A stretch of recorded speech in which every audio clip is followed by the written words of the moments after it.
তারপর মহারাজকেও একদিন এই পৃথিবীর বুক থেকে সরিয়ে দিয়ে আমি হব রাজা, আর তুমি হবে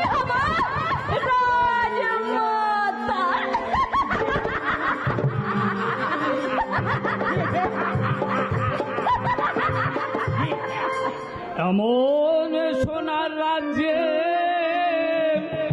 দিও না লাগো। পাগলটা আবার কোথা থেকে এলো?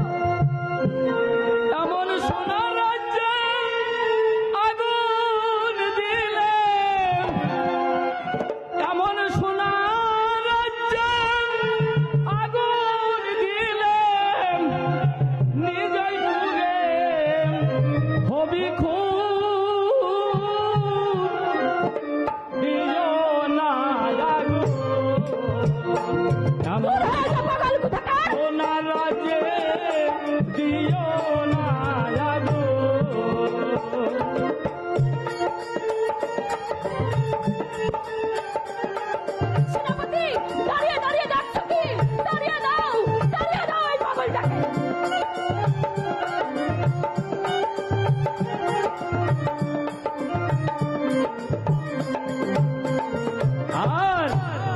তুমি রাজার রাজমহিষী,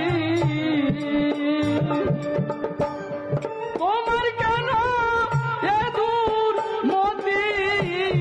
তুমি রাজার রাজমহিষী, তোমার কেন এই দূর মতি? তুমি রাশি রাশি রাশি রাশি ওই বিষে মোর বেনা কাঞ্চ দিও না লাগো। এমন সোনা রাজে দিও না লাগো। রাজা ওখান থেকে দূর হয়ে যা পাগল। তবে তুইও শুনে রাখ শয়তান,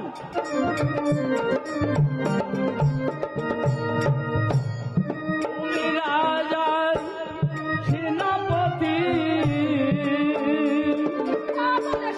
তোমার কেন এই দুর্মতি? তুমি রাজার সেনাপতি,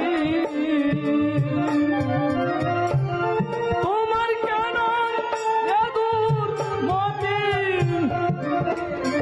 তোমার বিচার করবে জগৎবাসী, বিচার করবে জগৎবাসী, শাস্তি পাবি অনুক্ষণ হবে না। এমন সোনার রাজ্যে দিও না লাগো। এমন সোনার রাজ্যে দিও না লাগো। ওরে রাক্ষসী, মাতৃ জাতির কলঙ্ক, ওগো মা জননী, তোমাদের কাছে আমি আজ আর্জি জানিয়ে যাচ্ছি, তোমরা এই শয়তান রাক্ষসীকে যদি ক্ষমা করে দাও, আমার ওই মন্দিরে মা কালী, ওই মা কালী এই রাক্ষসীর ক্ষমা করবে না। এই রাক্ষসীর ক্ষমা কোনো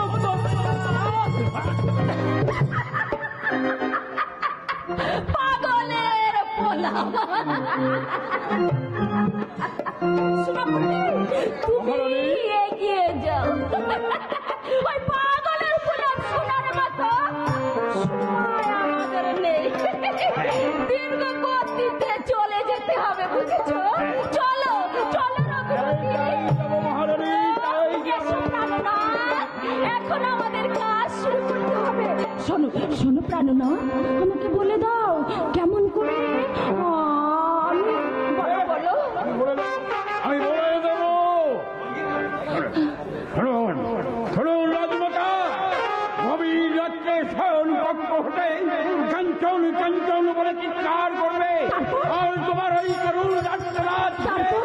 কাঞ্চন জয় করে ছুটে আসবে, তখনই তুমি তাকে বলবে, ওরে কুলাঙ্গার, নারী ভালো মাতৃকে হরণ করছে, তুই ছুটে এসে মূর্খ।